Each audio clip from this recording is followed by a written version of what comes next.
Let me ask you something honest.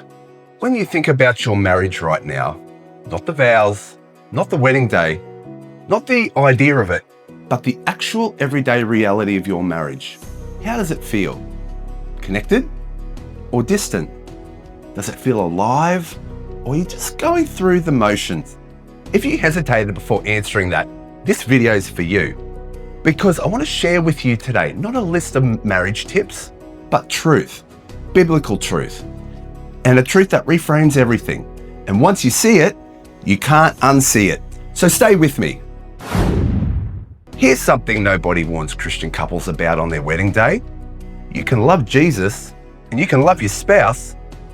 You can have the best intentions, but still slowly drift apart. You can still lose the spark. Still find yourselves living as roommates instead of covenant partners. And the reason this happens is because we have been surrounded our whole lives by a culture that teaches us marriage is a contract.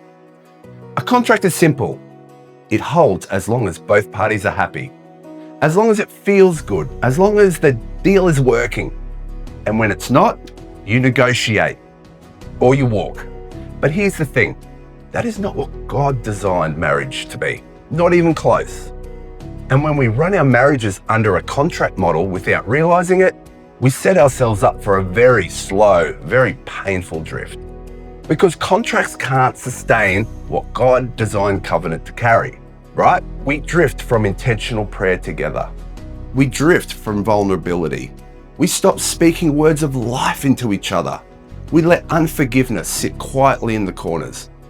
And bit by bit, the distance grows. Can I tell you what makes this even more serious?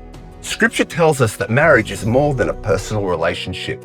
It is a public testimony, a living parable of something eternal. In Ephesians 5, Paul writes, in verses 31 and 32, "A man shall leave his father and mother and hold fast to his wife, and the two shall become one flesh." Paul is saying your marriage is a mystery that points to something beyond itself. It points to Christ and the church. Your marriage is a living picture, a visible representation of the sacrificial covenant love that Jesus has for his people. That means when you choose your spouse on the hard days, you're reflecting the gospel. When you forgive instead of holding a grudge, you're reflecting the gospel. When you serve each other with humility and joy, you are reflecting the gospel too. No wonder the enemy works so hard to come between us. But here's the hope.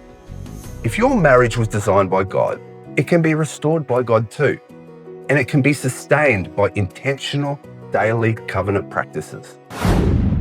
This June, we've put together 4 resources to help you build a stronger, more God-centered marriage. Here's what's inside. Is your marriage built on a contract or a covenant? There's a big difference. Covenant Love, Strengthening Your Godly Marriage is our feature resource this month. It gets to the heart of what marriage was always meant to be.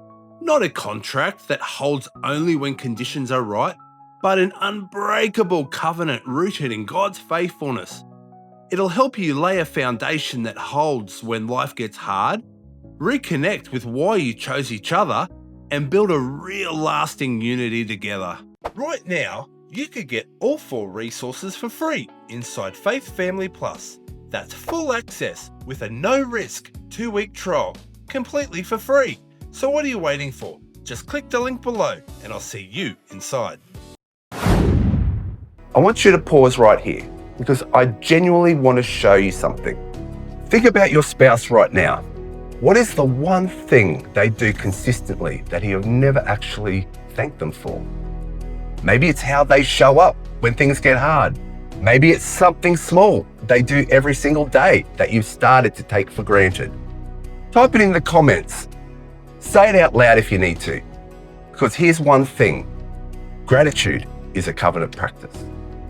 And sometimes just naming it changes everything. All right, let's keep going. So what does it actually look like to return to covenant love?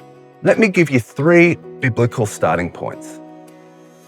1 Thessalonians 5:18 says to give thanks in all circumstances, because this is God's will for you. Now, we tend to apply this verse to only the hard seasons, but it belongs just as much in the ordinary days of marriage also.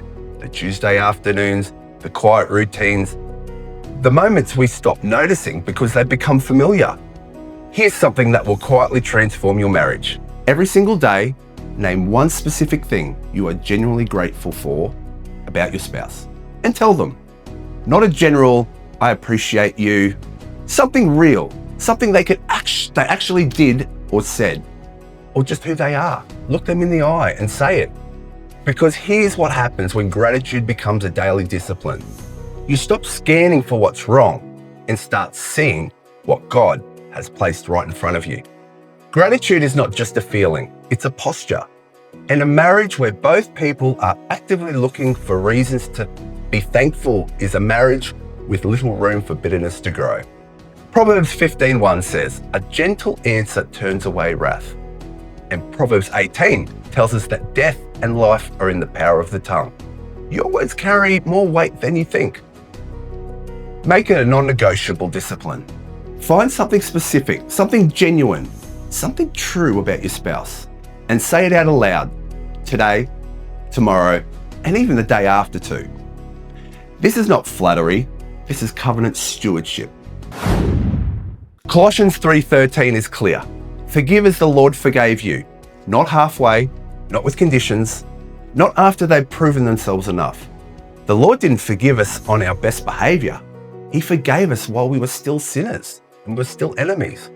That's the standard, and that's the call. Unforgiveness is a slow poison. It never stays contained to one area. It seeps into everything, your tone, your body language, your willingness to be vulnerable. Choosing forgiveness doesn't mean the hurt wasn't real.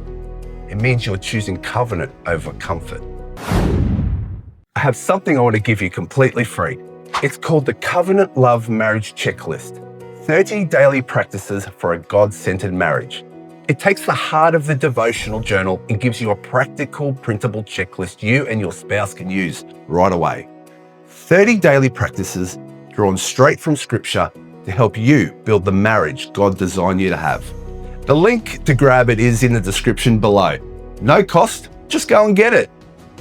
If you have found this helpful, if it has stirred something in you or gave you something to talk about with your spouse tonight, please hit subscribe. We release new Christian content every week. Your marriage is not an accident. It's a calling. It's a covenant. And it's worth fighting for. One faithful day at a time. We'll see you at the next one.